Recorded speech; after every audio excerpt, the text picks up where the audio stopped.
Hello and welcome to our online hangout. So you know we're going to be joining you for the next couple of weeks online to give you daily tips and guides to get you through the next couple of weeks, the next couple of months, and obviously building into a strong return of events when we do all come back online. So yesterday we talked about how to make the decision on whether your event could go ahead, whether it was a cancellation or perhaps a postponement, what to do once that decision had been made, how to communicate that decision, and who to communicate that decision to. Now we're going to start unpacking our Event Toolkit, and each day we'll give you a new tool that you can use to help you through this time. And the first tool that we're getting out of the Event Toolkit is about event purpose and really getting back to basics. So start to think about why you are holding your event in the first place. Most events, hopefully, do have a purpose, and it's not a case of holding an event for the sake of an event, but there's a particular reason why you are holding that event. Now that might be professional development, it might be staff engagement, perhaps fundraising, it might be a cultural celebration, reward and recognition. Whatever it is, your event would have had a purpose. Now perhaps you've postponed your event, but there's still ways you can deliver that purpose in the meantime and stay engaged with your stakeholders. Just because your event's been cancelled, it doesn't mean the purpose that you are running it for needs to be. So start to think about alternative ways that you can deliver information, engage with people while our events are on pause. So let's have a think. If you're running a cultural festival and you're not able to get everyone together to come to a cultural celebration, how else can you engage with your supporters and your visitors and your stakeholders? Perhaps you could put some recipes online that people can bake at home, knowing that a lot of us are going to be spending a lot of time at home. Perhaps you can look to stream some movies online, have some language courses, different things that can still engage with people while your event is rescheduled. Professional development. Start to think about what kind of content you can deliver, perhaps online, some audio books. You can do some webinars, even just short emails out to people that will keep them engaged over this time. Member engagement. Perhaps you've had to postpone a member engagement event. Now you may have postponed it till later in the year or early next year, but it doesn't mean that you need to forget your members in the meantime. Why not make a list, and every day you ring a couple of the members to check in on them and see how they go. Start to build that loyalty by keeping engaged with everyone during this time. The last thing we want to do is just postpone our event and leave all our delegates and stakeholders high and dry until we rerun it next year. So start to think about what the purpose was that you were running the event for and how you can deliver that purpose in alternative ways, either because your event's been cancelled or in the meantime while it's being rescheduled. So that's event purpose and really getting back to basics. Tomorrow we're going to talk about assessing and reviewing and really looking closely at your plans and seeing that they match up with your event purpose. So keep joining us online at our online hangouts, and please don't hesitate to reach out to us if you do need help over this period. We're all in this together, and we look forward to bringing you more tips and tools tomorrow.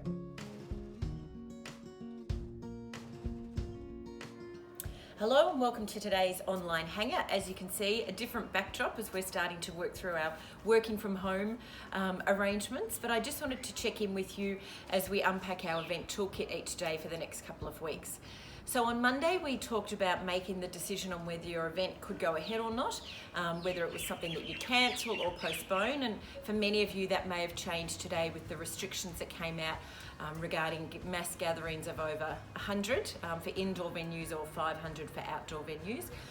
Yesterday we talked about event purpose, so getting right back to basics and understanding why you are holding the event in the first place, and how you could perhaps deliver that in alternative ways while you wait for your event to be rescheduled. And today we're going to talk about assessing and reviewing and really having a closer look at your event. So perhaps you've made the decision to postpone your event until later in the year or until next year. But will your same program be relevant? Do you need to change it based on what is happening at the moment, and perhaps what will be happening in a slightly changed world as we come out of this? So start to look at your program. See if it's still relevant, see if there's tiny tweaks that you'll need to make. Look at things like time of year. Have you moved it to a different time of year? Will that impact on accommodation options for your guests? Will there be other events going on that you perhaps hadn't previously planned for? Start to think about climate. So perhaps you had booked in a venue in the warmer months. You've transferred it to perhaps a colder time of year, but you were looking to utilise some outdoor space. So how will that impact? Don't just go a straight postponement, but start to look at those details that might impact your event when you reschedule it. So start to think about timing regarding accommodation and other things that might be going on. Start to look at the venue, how that venue will work in a different month that you've got booked. Start to think about the program. Will the program still be relevant? Or what sort of things you might bring in and tweak based on what people might need when we come out of all of this. So that's today's thing. Start to have a closer look, assess and review what you've got planned, and start to identify any things that you might need to tweak. We'll be back tomorrow as we look at event strategy and really putting those plans in place. Hello and welcome to today's online catch-up. As you know, over the next few weeks, or a couple of weeks I should say, we're unpacking our Event Toolkit to give you a tool to help you with your planning and how you'll address the disruption that's happening in the events industry at the moment. So our first tool that we unpacked was the event purpose, and really getting back to basics and understanding the purpose that we were running the event in the first place. Yesterday we looked at assessing and reviewing, so really taking a closer look at what you've got planned and how that might be altered based on everything that's going on around us. And today the tool that we're getting out is our event strategy. And the first thing I want to say with event strategy is just take a breath. I know a lot of us have had to move and work pretty fast in the last week or so to at least move our events, or for some cancel them. And we've needed to do that obviously to let our guests and delegate know, to make necessary arrangements with speakers we'd had booked, with caterers we'd had booked, with venues that we're engaged in. But the big thing with the event strategy is to really get the plans right and not rush into what the next version or 2.0 version of your event will look like. So a couple of things with the event strategy that we want to look at is why we're doing what we're doing, and that comes back to our purpose, so making sure we've really got that clearly in our minds and stated. So what we're going to do, so we know why we're doing it, how we're going to deliver, and then who are we going to deliver that to. So they're the key things that you need to think about in your event strategy. And we can't ignore everything that's going on around us, and that will be a different environment when we come out of it, whether that's in a few months or in 6 months' time, that we will be coming out of an environment where people haven't attended events, where they have been working from home, or they may have been engaging online. So we need to think in our strategy of how that will impact what the event will look like. So it's not just a straight postponement from now until next year or from now until later in the year. We need to re-look at our event strategy to make sure we've got all those things in place.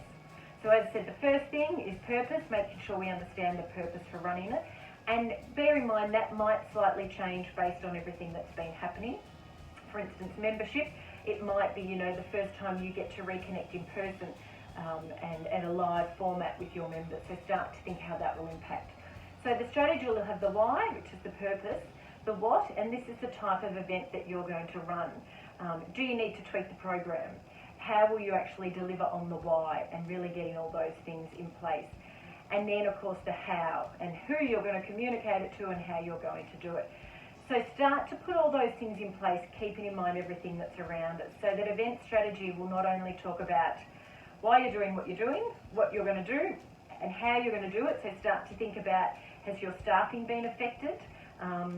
Is there potential impact on the numbers that would be attending the event based on financially what's going on around the world, and then who you're doing this for. And each time you come to a new part of your event planning, check back in on the strategy. It's easy to get caught up in some fantastic ideas like, oh, we could do this, or oh, we could run this online, or oh, I've heard about this great initiative. But before we go ahead with it, check back, does it meet the strategy? Does it tick off one of those why, how, why, what, how, and who that we're running the event for. So that strategy will form your plans, and it's really about getting the right plans in place so that when we start implementing, which is the next tool that we'll unpack tomorrow, we've all got a pretty firm idea of what we're doing, allowing for some flexibility, of course.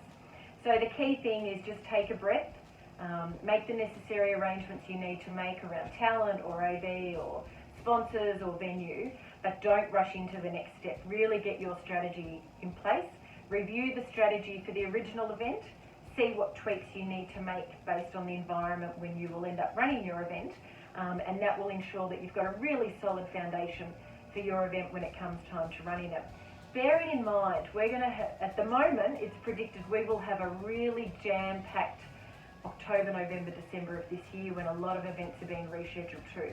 So start to think and include that in your strategy of, are you potentially running your conference when a whole lot of other competitor conferences are being run, and how that will impact on things. So if we've got that strategy really locked down and we've got those right plans in place, that will see us get through it. But that is something that we all need to think about, that we could be overrun running events, but also going to events because so many are being moved to the end of this year or the start of next year.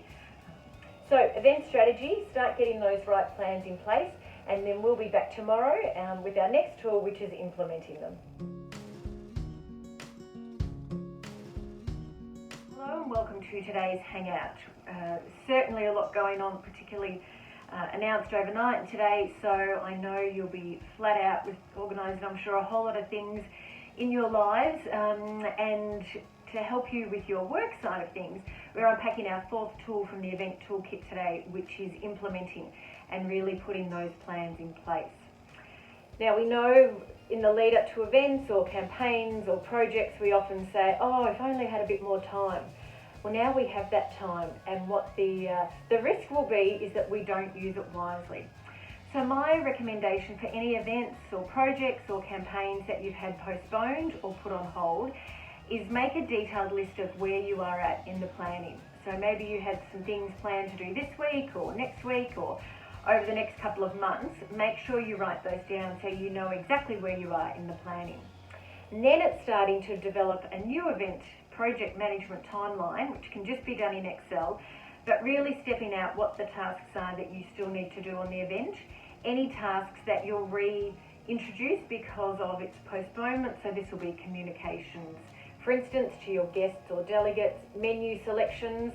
You may have made the menu selections for this year's event, and of course the event will be moved to next year, and the menu might change. So have a think through all the details of the where you'd got up to with the planning, what you still had to do. Just a simple list in a notepad is all you need to do to write those down. Then take some time to sit down and look at your overall project management plan, and don't fall into the trap, I should say, of thinking, oh, it's months away, we're going to be on hold for 6 months. That 6 months will come up really quickly. So start to plot out when you'll recommence work on your project. You might have already done that now. How you'll space that work out over the next 3 or 6 months, because we know that when we come back, we're going to have a pretty jam-packed plate of events that will be rolled out pretty quickly, and it may be that you've had some events that were initially spread out and then will be condensed when we come back later in the year. So this is the time to really step through your planning, start to think about dates, make a note of where you were at in the planning for your original event. That will give you a guide of what you need to pick up for next time. Re-look at your event timeline and check if there's any things that need to be updated because of any changes to your event, and then really start to plot out how you'll work over these next few months or 6 months to spread out your work, to make sure that you're not overwhelmed by it, and to not think, oh, it's ages away, I don't need to get to that yet, because that time will go fast. So that's our fourth toolkit from the tool from the toolkit, which is implementing. We'll be back tomorrow with our next tool, and we wish you all a safe, healthy and happy Monday. Hello and welcome to today's online hangout. As you can see, we're now working from home. We may have a couple of chainsaws to contend with, but just bear with us. So today we're unpacking our fifth tool from the Event Toolkit, which is engagement, and so that's something that we're very passionate about at Fetching Events and Communications. There's a lot more to events than just the logistics and operational side, but it's actually how you engage with all your stakeholders, from your guests to your speakers, to your sponsors, to your members, to your staff, to your volunteers. So start to really think about how you can keep engaged with all of these groups over the next few months. So once again, it's key that we go back to that event purpose and understand why we were holding the event, because that will give us clues on what kind of engagement we can do.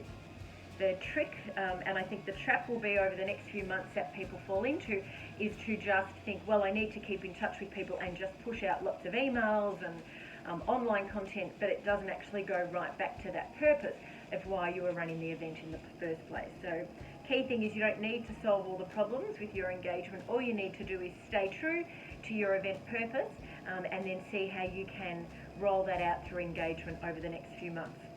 So we'll look at a couple of examples.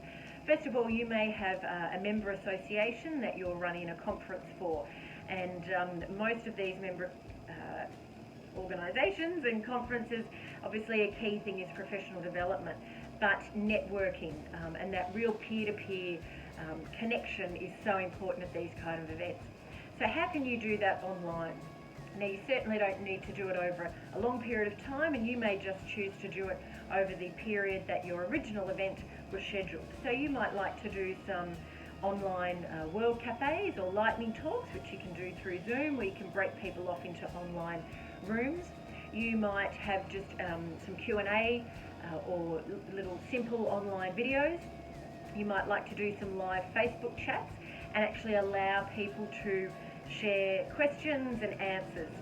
What you don't want to do is necessarily just move part of your original event online, because that's actually not going to engage. So at this point in time, people want to be engaged, not just watching straight videos. So think about how you can do that with your content. Another thing, you may have had a dinner with a keynote speaker that you've had to transfer to the end of the year or early next year. So start to think about what you can do to recognise and, I guess, celebrate the purpose you were doing the dinner for earlier on.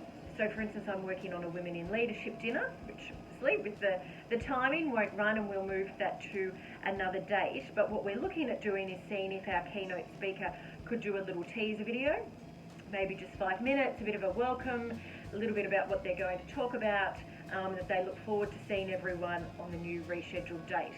We can just push that out to people, so not only does it keep us connected, it gives people a little taste of what the dinner will have, it keeps us engaged with our speaker, and then everyone who's watched that little video books a ticket to the dinner and then comes along and sees the full version of that talk. So little things you can do to keep engaged. Another one is you may have a community or a cultural festival that you've needed to either cancel until next year, or you've rescheduled it to a later date. So have a think about what you can do to keep engaged. So if your event purpose is around celebrating a particular community, what could you do in the meantime? So some simple ideas could be things like approaching one of your sponsors, if you've got some food sponsors, to provide you some recipes that you can push out online. And it could be as simple as just having PDF documents on your website. So really easy and not too labour intensive to deliver. You might also ask, perhaps you are having some food trucks or food vendors there. Would they like to do a little food cooking demonstration via video that you can put out via social media? So we know everyone's going to be spending a lot of time at home. So once again, simple things that you can do, cost effective. It doesn't need to be massive production values. I think everyone's going to be pretty accommodating to what we can do over this time. But once again, that kind of thing will engage with your supporters.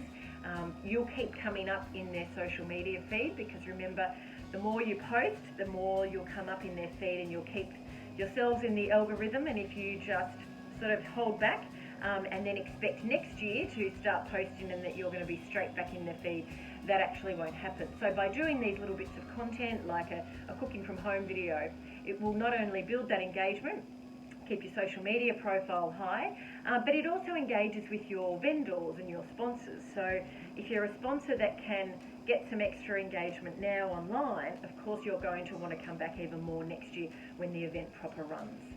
So start to think about that engagement, and start to think about who you're going to engage with, from your sponsors, your speakers, your guests, your staff, your volunteers, little things that you can do over the next few months that will keep a certain level of visibility, keep engaged with them. Once again, try and do interactive engagement. So, it could be as simple as posting something on Facebook and then asking for people to name their favourite French food, or as I said, an online world cafe, or lightning talk so people can share work that they're working on at the moment. And it can be as simple as just picking up the phone. So perhaps you've got a member organisation that you run a conference for, and a key thing is engagement and that support network. Why don't you assign that every day a couple of members are called just to see how they're going, because they're going to need us more than anything. So that's our tips for engagement. Lots that we can do, lots of fun things that we can do. And we look forward to joining you tomorrow to unpack our 6th tool from the toolkit. Hello and welcome to today's Hangout. So the 6th tool that we're unpacking from the Event Toolkit is communication. And communication is really key during this time. The tendency is to step back and ease up on communication, because you might be worried that your guests or your delegates are receiving too much information from everyone else. The thing is, it is key to keep in touch with them. And I guess the way to look at it is think about if you've ever had a friend that perhaps disappears off the radar, you don't hear from them, and then a year later they come back and go, "Hi, I'm back," and expect to pick things up from where they were, which of course you can't. And you don't want to be that kind of friend to your guests or delegates. So make sure that you keep the communication up. Even if you don't have lots of new news to tell them, just keep in touch with them so they know that you're there. They're not sort of experience some radio silence between now and when the event has been rescheduled to. Make sure that your communication is clear, that it's calm, that it's consistent. Try to avoid words talking about a crisis or panic or worried, and just stick to the facts about your event. Communicate to them how much they mean to you, about what a difficult decision it's been made, but the right decision to postpone or to cancel. Let them know about the process of whether registrations will carry over or how they can access refunds. Let them know, whether the event has been rescheduled and the date, or that news will be coming. And the main thing is just to keep in touch with them. Let them know what's going on, even if it's just short emails every couple of weeks, posts on your social media channels, so they don't feel this radio silence during this time. And the other thing you don't want to do is assume that they've assumed something. So a lot of people will assume, well, they know how to get refunds, they'll just send an email to this email address. Do they know that? So make sure you step through the process around refunds, around when they'll hear about when the event has been rescheduled to, about how you're still committed to your event and to the reason that you're delivering it. You're still committed to them as delegates or sponsors or volunteers or whoever the group is that you're communicating to. But the main thing is to keep that communication up during that time so that they do feel connected with you, and it will continue to build that loyalty and that you'll have them by your side throughout this, and then obviously, hopefully, a better attendance and a more engaged attendance when you do end up running the event. So that's communication. We'll be back tomorrow with our 7th tool, and we look forward to seeing you then. Hello and welcome to today's online hangout. I hope you all had a great weekend and are able to enjoy some of this sunshine, even if just through your window at home. So today we're going to unpack our 7th tool from the Event Toolkit, which is delivery. And this is all about how we're going to deliver our rescheduled or postponed event and really putting the finishing touches on it. So we've looked at event purpose, we've gone back to the whole reason that we're delivering the event. We've looked at our strategy and how that's going to be formed. We've looked at implementing it, so really putting those right plans in place. We've looked at engagement, we've looked at communication, and now it will be the delivery. So start to really look ahead to your event, whether it's later this year or whether it's been postponed to next year, and how you would deliver that. And really putting those finishing touches on, which means stepping through your full run sheet, seeing if it will flow the way you'd originally intended or if there's any tweaks that you need to make. Looking at the behaviour of your delegates who'll be coming, does anything need to be tweaked based on the impact the next few months will have on them, and really making sure that you have all that detail in place. Because as I've said before, the next few months, whether it's a few weeks, few months, more or longer will go for quite fast, believe it or not, when it comes to your planning. So once you've got those plans, we actually need to make sure that we can deliver them. So start looking through all of how you will deliver it. Make sure that suppliers that you've previously engaged with will actually be able to deliver what you want. Will they still be operating? Has their business model changed? Have a look at your speakers. Is there any messaging that they're going to change in their keynote based on what's happening at the moment? And have you factored that into your delivery? Perhaps people will be living in different areas based on when they've gone into lockdown. Have you taken that into consideration? So start to really look at that detail. Go through your run sheet minute by minute. Look at how you will deliver it. Look at the capacity you've got in your organisation. Has that changed? Do you need to make some contingencies around having different staff on board and how they will come together to do this? Perhaps you've been looking at engaging volunteers. And when it comes to the delivery of this, perhaps those volunteers are no longer available because their course has changed, if you were getting them through event management, or perhaps they've been now working on other volunteer projects. So start to see that everything you had planned for will actually be in place and putting those final touches on, ready to run your event. So that's today's hangout. Review all your plans, make sure that you've got the delivery right when it comes to actually delivering the event, and then we'll see you tomorrow with our final tool from the Event Toolkit. Hello and welcome to today's online hangout. So today we're unpacking our 8th tool from the Event Toolkit to help guide you through this current situation. So we'll just do a recap of the tools that we've already unpacked. We've looked at event purpose, assessing and reviewing, event strategy, implementation, engagement, communication, delivery, and today's tool, which is the 8th tool and the final tool from our toolkit, is what's next. And really this is starting to look forward past your event, but particularly because your event really is just the first step, is how you can engage and tie back into your purpose following the event. Because what we don't want to do is turn all our focus onto just the planning and the running of the event and then forget about the legacy items that we can put in place after. So start to think about your event, once again tying back to the purpose. So if you're running a fundraising event and you're hoping to raise money on the night and you've got a captive audience, what can you do after the event that will continue to engage with this audience and potentially convert them to long-time supporters? If you've got a membership engagement conference or dinner or function, what can you do post the event that will continue to engage the members? So rather than us just focus solely on the event and when we get to the end of that we're stopping, let's broaden our planning and make sure it goes past the event with some key timelines and milestones in place.